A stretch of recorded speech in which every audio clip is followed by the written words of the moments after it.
Well, I was watching Russell Houghton's channel the other day, and he was doing some penetration tests with his 32 Winchester 1905. You know, the self-loading, pretty much the same as what my 1907 is, but this is the 351. No, I has always heard that the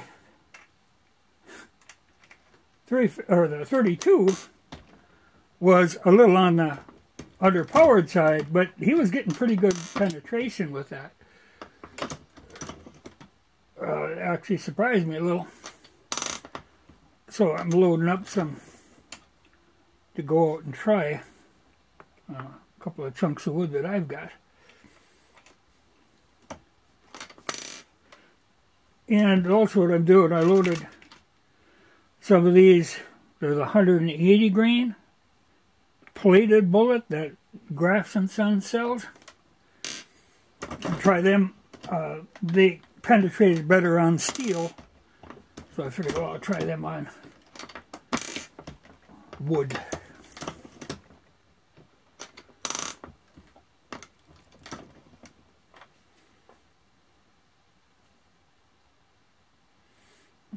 It's a kind of a funky looking bullet. I think I'll set that one to the side. Should have looked a little closer. It didn't quite fill out in the mold. It would shoot, but there's a little bit of a ridge there, which doesn't pay if I'm trying to test something.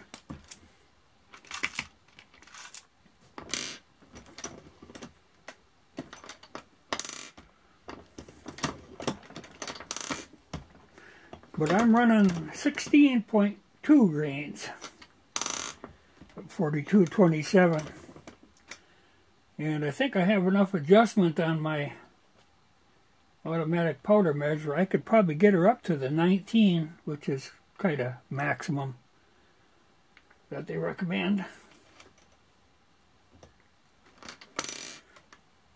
But I've been pretty happy with it, the way it works, and I don't want to beat the gun up.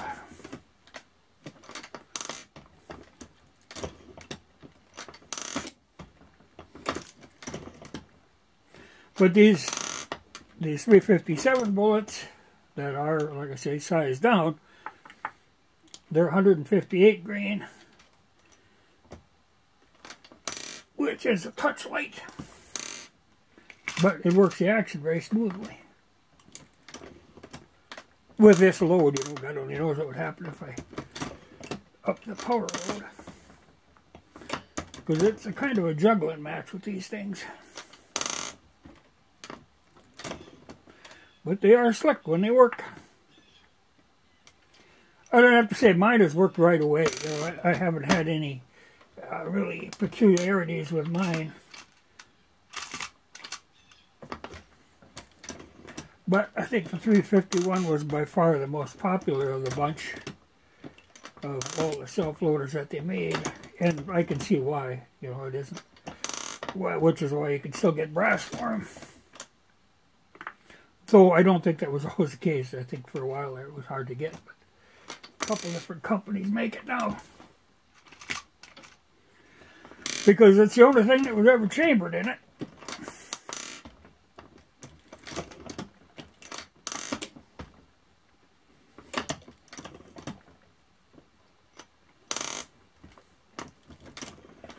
But I'll get these loaded up, then we'll go out and do a little test firing.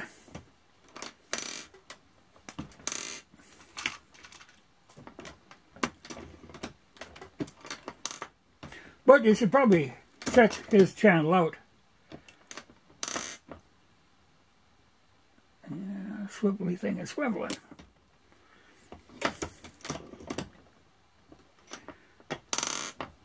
Because it's the only one I've seen with the 32 caliber one. Well, you don't see a lot of information on these, I'll tell you that.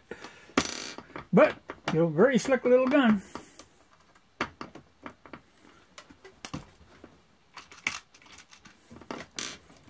And a lot of fun.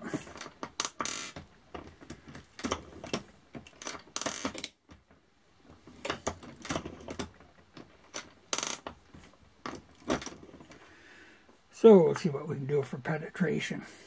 But I got, they're supposed to be 180 grain, so I'm glad I was able to get those. But like I say, I've been pretty happy with these 158s, and of course cheaper.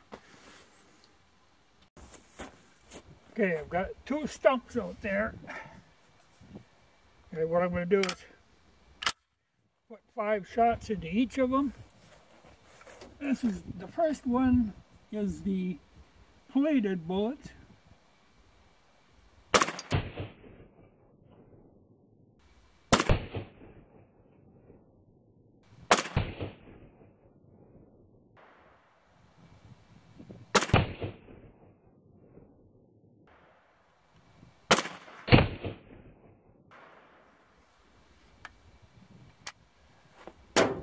And now the cast.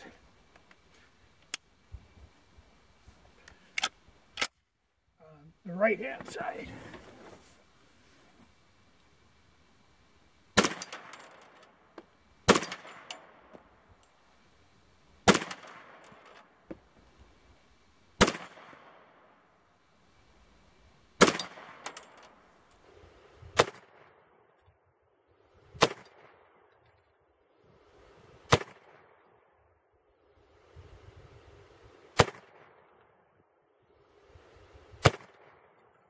Well, hopefully I'll get something usable, but I got the feeling them casts might have went right on through.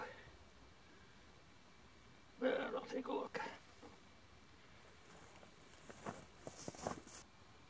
Well, that wasn't too successful. No, that banging away, I could only find 1 bullet that I could recover. The rest of them all went straight on through. This was 17-inch log, and it stopped at 15 1/4. Now, the other one I was shooting the cast on is a shorter piece of wood, 15 inches. Well, them casts just zipped right through it. You can see there's an exit hole right there. Find plenty of channels. You can trace them all over, but there ain't no lead there. They just went right on through.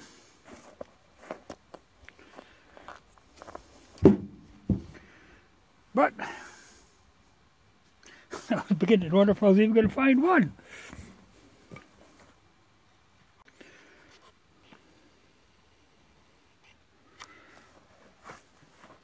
Well, one thing though, I got plenty of firewood now. I split that whole mess up just to get at that 1 bullet. But she'll burn.